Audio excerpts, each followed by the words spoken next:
So today we have Adrian, who's the CIO of Central Pacific Bank, and we have Jeff Schroeder, who is VP at PAXA. Both of them have been using Teams for a long time, and Jeff has been helping people use Teams for a long time. We thought we'd start today out with Adrian, who's going to share maybe her journey on how she got Teams and how they kind of grew it. And then Jeff will give us a quick overview of Teams. There's too much feature functionality to go through. So he's going to highlight some of the newer ones and some of the more valuable ones. And then we'll just open it up for discussion. But again, feel free, if you're comfortable, raise your hand. You can ask your question by yourself, or you can type it in chat and I'll read out the question. Okay, with that, I'll turn it over to Adrian. Hey, thanks, Michelle. And thanks everyone for joining us again today on this second Tech Tuesday. Joining in with us on the conversation around Teams. So Central Pacific Bank, we moved to Teams in the summer of 2019. That's when we started our migration journey, and we migrated from Lotus Notes, which was Lotus Notes. That's why I'm gonna leave it there. But we were, we were an IBM Lotus Notes shop for 20 plus years. Finally made the shift to Office 365, and it, but for us it was just perfect timing. We were fully migrated, and Jeff and his team, PAXA, were our integrators and our value partners that helped us, get over this journey from Lotus Notes to Teams. So we started in the summer of 2019. We had the full company over to Teams probably by the end of the year in 2019, including archived emails. And so Jeff and the PAXA team were very instrumental in making us in making that migration piece successful. No sooner than that, as everyone knows, second quarter of ending first quarter, second quarter 2020, the pandemic hit, and boy were we lucky, because we went from everyone in the office to everyone just about across the organization out of office.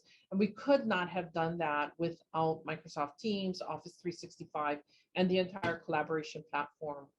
And since getting on to Office 365 and learning, and we're still learning because it's just evolving, all the time. But, a lot of the features, Teams is one of them. It's a big collaboration piece for us. We see all our users, the chat feature, the Teams, SharePoint share files, OneDrive, but even the free plugins, from that comes with your Office 365 tenant. We have people using Find Time, the Whiteboard feature. We have, so many. We have emojis, and we have, emojis. I got to tell you, was one of the most popular features for our bank. When everyone could do emojis, I mean, boy, was that just a game changer. It's interesting because it gave people something to look forward to, some, just some personal touches to add to their collaboration. They were very happy with that. So that was a huge plus. But Teams has been, a steadily growing tool. It hasn't come without its pain points, and we can talk about that later as we get into more of the discussion. But it's, again, we continue to use Teams. It's a very significant tool for the organization. We also use the Microsoft Voice over IP telephony feature for some of our users, and we're looking to grow that even more. And again, there's just so many, not enough time to talk about everything, but it has been definitely a game changer for the organization in terms of improving our collaboration space. So with that, Jeff, I will turn it over to you. Well, thank you, Adrian. Yeah, it was definitely a fun experience helping CPP move from Lotus Notes to the Microsoft suite of products. But it was perfect timing, really, with the pandemic coming through, and I can't imagine what it would have been like for you folks without it. So probably a lot of VPN connectivity, which would have made security very uncomfortable. So. But so from PAXA's perspective, we've been using Teams for a very long time, and we actually we went head in, right? We moved our telephone off of ININ to Teams. It's one of those things where, you know, you already get it, right, with your existing subscription. So it's really easy to say why, you know, from a cost saving angle to say, well, let's look at the features and how we can use it and move as many products as we can into it if it's functionally going to be something we can do. So we certainly, you know, again, we went full force into it, and we did lose out on some features, I would say, but as Teams has matured, a lot of features have they filled the, you know, they filled that gap and then some, right? And the development is just constant. And today I was going to kind of show some of those newer features that that you may not have seen. And I'm not sure if anybody has experience with Teams on the call today, but I figured everybody had some level of you know, some touch to Teams that has come either through being a participant in a meeting or attendee, or you have it deployed in your environment, and maybe you are using all the functionality. But I was just going to go, you know, show some of the newer stuff that they have out there right now. So I think one of the things that a lot of people ask us about is Whiteboard, and they actually revamped the Whiteboard a little bit and added a bunch of new features to it. So I created a meeting here, and I'm going to join this meeting. And this is a test tenant I set up a few days ago. So what I can do here is, when I'm a presenter, I can share content. And one of the things I can share is Whiteboard. I'm going to go ahead and do that.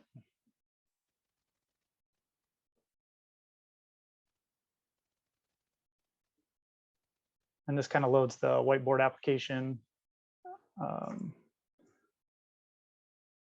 Now I'm in 2 meetings, and it's going to mess with my brain a little bit, telling me I'm muted here. But I feel like I'm cheating on Teams by using WebEx, or I mean Zoom to get there. But so yeah.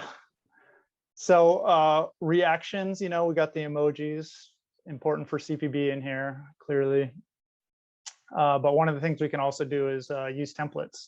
So this is one of the things that they've added recently, is they've just added a ton of templates. And, you know, sometimes you just need to have some sort of, Hey, you Jeff, know, yes. are you sharing something? I'm only seeing your calendar.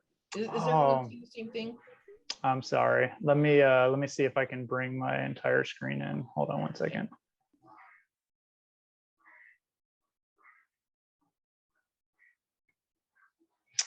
All right, let me know if you can see that now. Yeah, we can see it now. All right, so actually, let me go back then a second, and I'll show you how to do this. So if I share my content here, I can select Microsoft Whiteboard, and it'll start coming up here. And yep, we have our emojis, and we also have these are the templates. So the templates, this is something they've added recently, or they've expanded recently, and there's just a whole bunch in here. You know, how you you know, depending on your, you know, meeting, or, you know, whatever your meeting's about, you can kind of decide what type of whiteboard you want to create just based on these templates. Maybe it's just, you know, simple goal setting. You drag it over, you select it and drag it over, you click on the screen again, and now you have, you know, your template in here. And you can add to this. You can say, well, you know, we filled out some goals and anti-goals here, and, you know, maybe we just want to maybe we just want to add some, like a diagram, maybe like a decision flow chart or something. And the interesting thing here, it's kind of nice too, actually, is I can draw a shape, like a really ugly circle, and oh, I guess that was too ugly, but Microsoft will, or the Whiteboard will actually correct it for you. So maybe I have, you know, a decision workflow I'm working on here, make a triangle, kind of fixes it for me a little bit. I can flow out to a, you know, a square here. It knows I'm creating a square, add some text. I can span this out a little bit, you know, decision 1. So lots of, you know, it's really open, you know, what you can do. You can add additional sticky notes, different colors.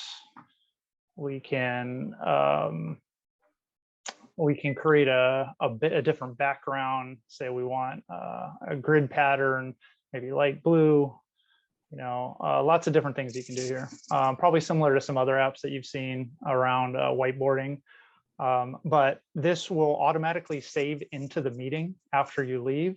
And participants can also export the image. So if I export that image, it just drops right into my downloads folder, and I can share out the image as well after the meeting. But after the meeting ends, you can go back to the meeting as a participant and click on the whiteboard, and it'll be here, and it'll actually be interactive as well. So that's you know, that's one of the new features that Microsoft's been kind of promoting as far as recently. That was a recent thing. Another really recent thing is Viva Insights, which is really Microsoft's progression or maturation of their Cortana feature. And it's supposed to be kind of like your personal assistant, and you know, give you suggestions throughout the day, give you some, you know, try to breed more collaboration, more communication between you and your other team members, maybe other employees. You can send kind of praise out if you want. Courage, I can send this out to created Adrian account. So I can say, great job, you know, send that out, looks great. Send that, she gets that in her team's chat, and you can also send that to a team where everybody sees it. So great feature, you know, just to kind of try to promote some positivity around the workplace. They also have this thing called Viva Learning. I'm not sure if anybody's seen this. It's brand new as well, but kind of gives you some like learning paths based on the analytics that it sees that you're working on, right? Of course, this is a brand new tenant, so there's not much in here, but you may be working on something that Microsoft will determine that here's a great path for you to learn more about that particular project you're working on, or initiative that you're working on at that time.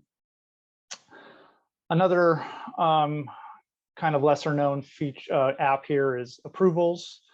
I created a few here, a few templates where maybe you have a small team and you want to just create an easy approval workflow. This took me 10 seconds to create a template for this. Maybe I'll go to, so I created a team called Our Team, and a template for this called Work from Home Request. So anybody can go up here and click New Approval Request. I want to work from home. The approver is myself. Of course, in in a large organization, or any organization really, this will be somebody's manager of that particular team. You can select the date that you want to work from home, enter your reason. So we'll just say the 11th, because who wants to work on a holiday? And then we got to name it. So I send that out.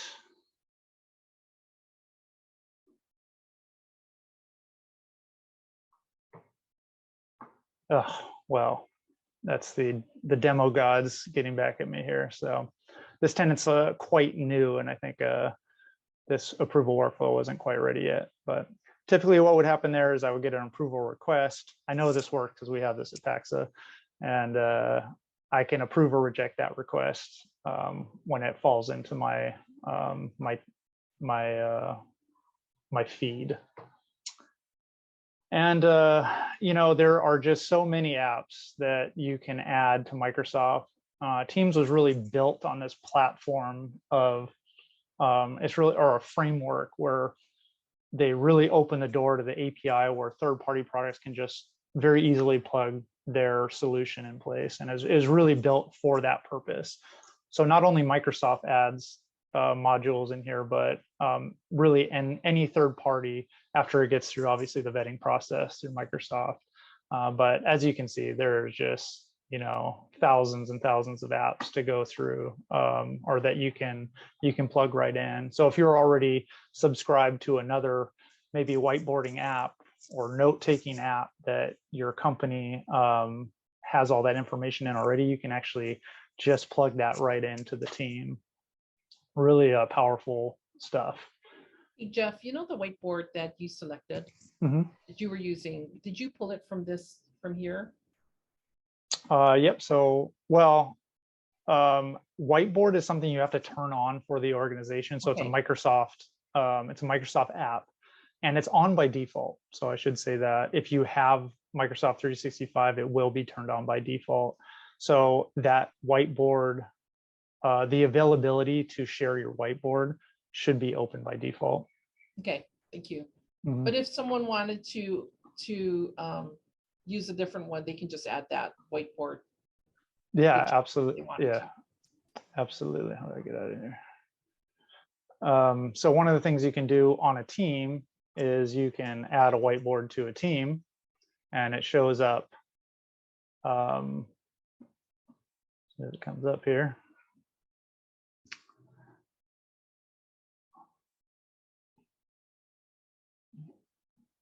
So if you have a team, you can add actually a whiteboard to the team itself, which is very helpful, right? Because then everybody can contribute to the whiteboard within the team. And again, you know, all the templates are there, all the features are there, same app. And this just is something that you can present in a Teams meeting, one of the apps that you can do that with. Another thing that I think a lot of folks don't see is that you can actually create teams from templates, and they're constantly adding templates here too. CPB, for instance, could, you know, or any bank could select branch bank, and it kind of gives you all of the tabs that would be, or all of the apps and channels that would be included in the team. And you can edit that if you want after you create it, but it's kind of like a pre-defined template that you can deploy out if you wanted to. And you can also create your own. You know, you can create a team, and then make that team a template for new teams. So a lot of stuff here, and they keep adding more. And I think Adrian mentioned, you know, some of the challenges, and those challenges definitely, I think, came from the VDI deployment. This app that runs on the Windows desktop is quite heavy. And so it's if you want the full functionality of, you know, the desktop app, you have to have quite a bit of resources on that VM, and you have to have very good connectivity to your endpoint and to the team service, you know, in and out of that VDI infrastructure, as well as the ability to offload some of that video and voice onto the endpoint that's in front of the user, whether that be a Zero or a thin client or desktop client, right? There's a lot of requirements there to run this really heavy desktop app in VDI. They do make a VDI version of Teams, or they make an application that's designed for VDI, but there's a lot of features that are disabled or turned off just because of the resource contention that takes place. Now, I should say that Microsoft is developing what they call a progressive web app for Teams, and that's really designed, I think, specifically for Windows 11, but I do expect them to release it for Windows 10 as well, and that will significantly reduce the amount of resources that's being consumed by Teams, and it should hopefully have all of the features we see in the desktop app. So currently in development right now.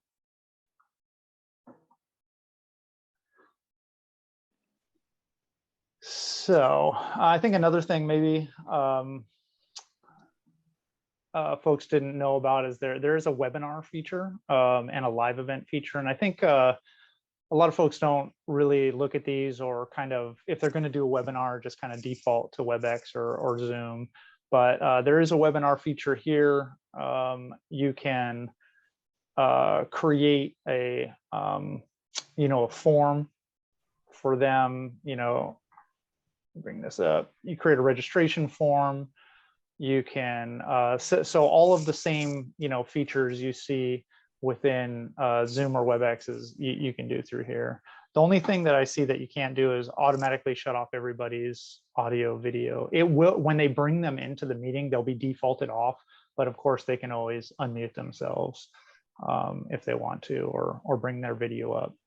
But the webinar feature is a new feature. A live event is more geared towards a larger audience.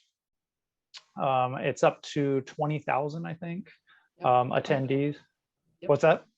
Yep, 20,000. 20,000. Yeah, I think Wow. CPP played with this a little bit as well. Yeah, and that is really geared towards specific presenters. Everybody else is muted, unless you bring them in on audio conferencing, which is a little caveat there. Is that's really like a bridge. So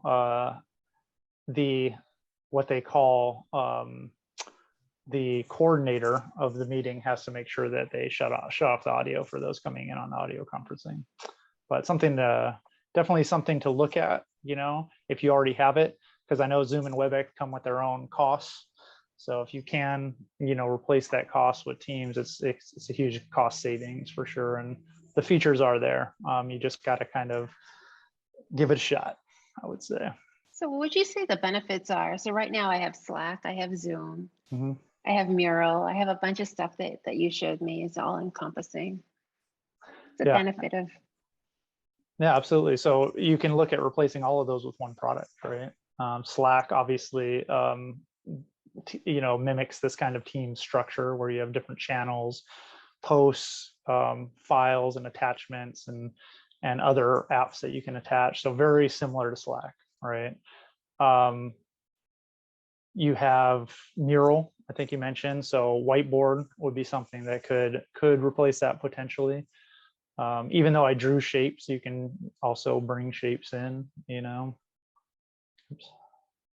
What would make me convert though? Is there a reason to do that, or should I just stick with all my other things? Well, I think one important thing I always bring up is that every time you go through an Office 365 deployment or Microsoft 365 deployment, you kind of set up a framework or a security and compliance framework, right, around all of your services, access requirements, data protection requirements, and you wrap all of your Office 365 services in that framework. So in bringing in those other apps into Teams, you're bringing them into your framework, right? And you don't have to keep a separate framework for that particular app. So you may have sensitive information sitting in that Slack channel that is outside of that security and compliance framework purview, right? So being able to do that, audit it, report on it, alert on it potentially, there's a lot of benefit in that, and of course cost savings. You don't have to pay for that anymore. And you also have retention that you can put in place as well, where you can decide how long you want to keep that data for, or make sure you do keep the data even if somebody tries to delete it. Got it. Mike has a question. He's saying he uses Excel when creating team schedules. They can get unwieldy. Is there a good app for creating teamwork schedules within Teams? Work schedules. The thing that comes to mind is Planner. I'm not sure. Have we looked at Planner before? So I'm not sure if this is going to. Oh my gosh, I don't know how to pin this up.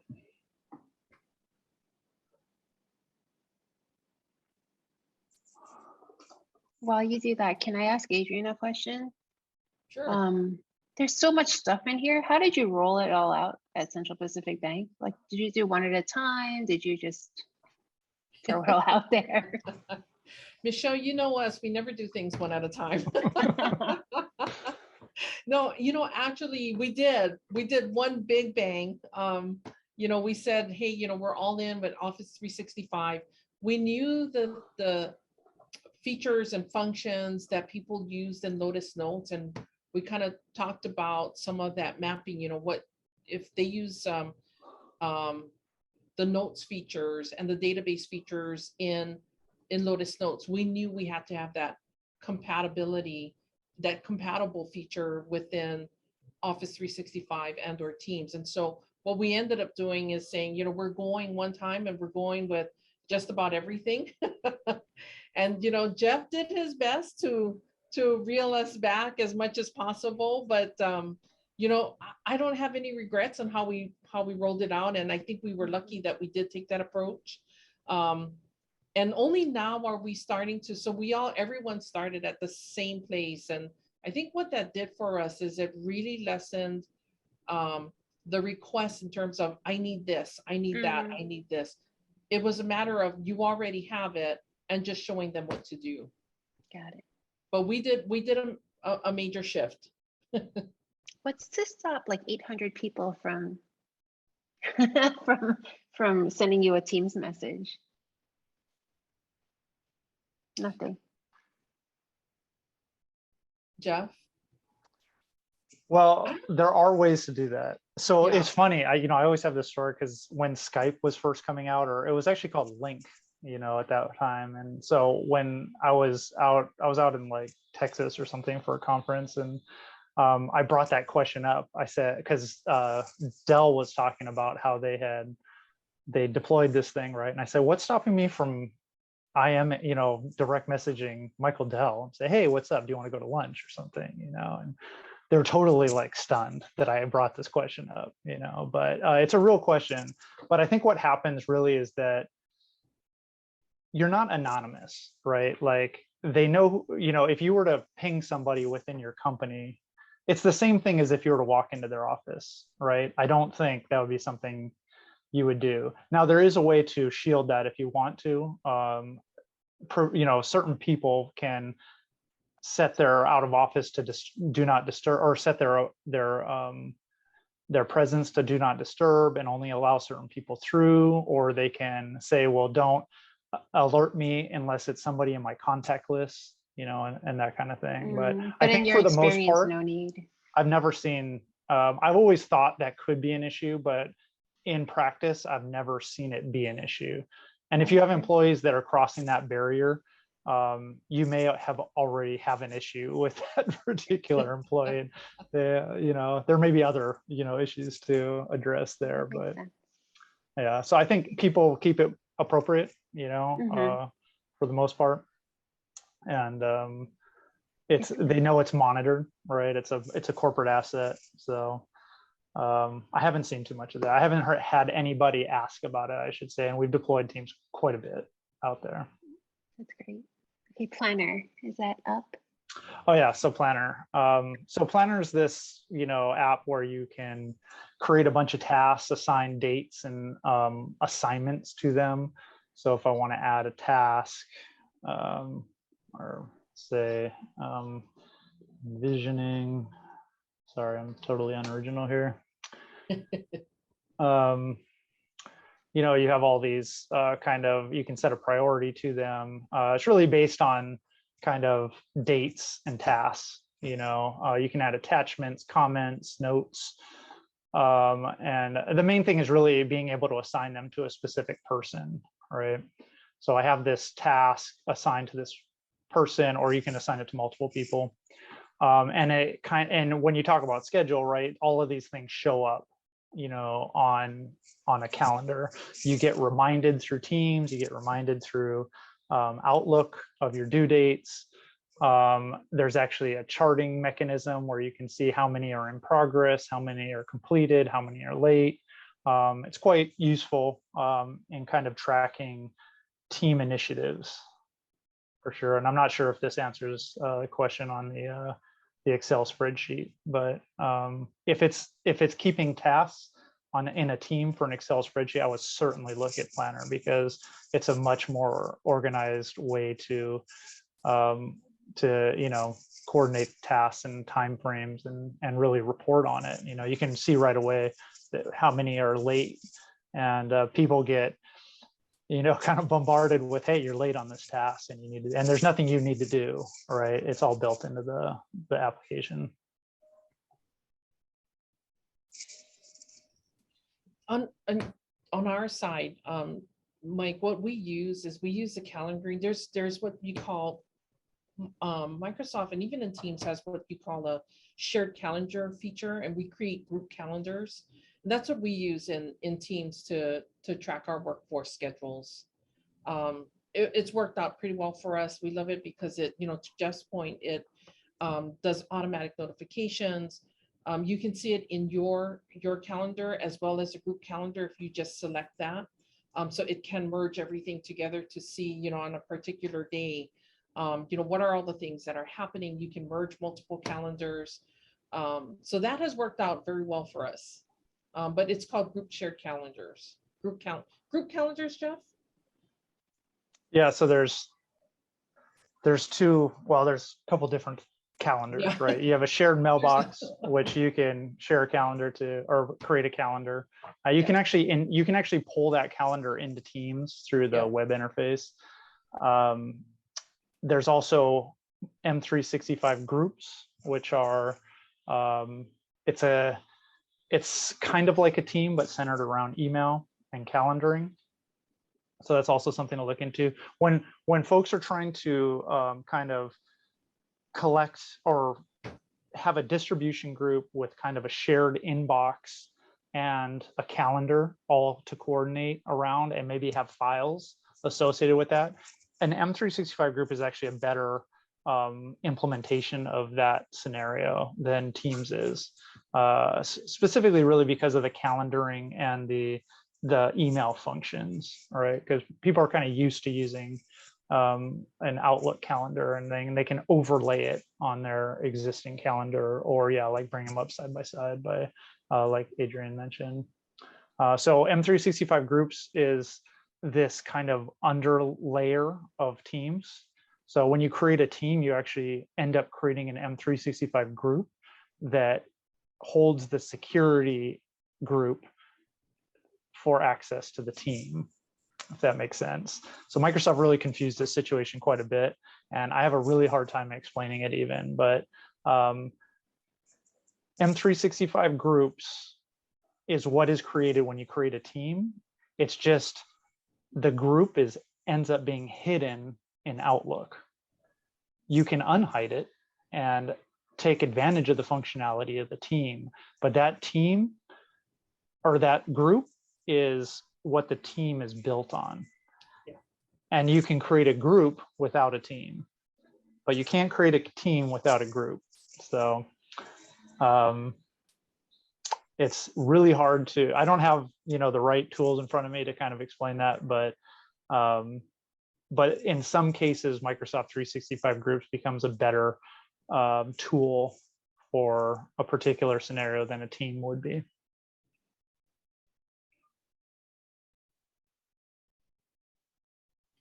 Okay, thank you. Thank you. If anyone else has any questions, now's the time. Otherwise, I wanted to say thank you, Adrian and Jeff, for sharing everything. Sure. Do you guys find that you're using more Teams, Outlook? Is it even? Just For us, it's probably, well, okay, so definitely I see here at the bank, there's a lot more Teams usage for sure. And we're hoping it continues to go into that trend and not so much email for collaboration. And we're seeing that steady trend occur here at the bank. So that's actually very, I'm very happy to see that. And you know what I like about this tenant that we have is that you can monitor, you know, the usage, how many people are using, how much is Teams being used, how much is Outlook being used, and you can even go down to the user in terms of, how much email are they doing. It's just, you've got so much analytics built into the, into your tenant that you can see across, the different functions, features of Office 365 or Microsoft 365 that your organization is using. So that's a huge, for me, that's a huge benefit to be able to see that. Yeah, certainly internally we use Teams more than Outlook.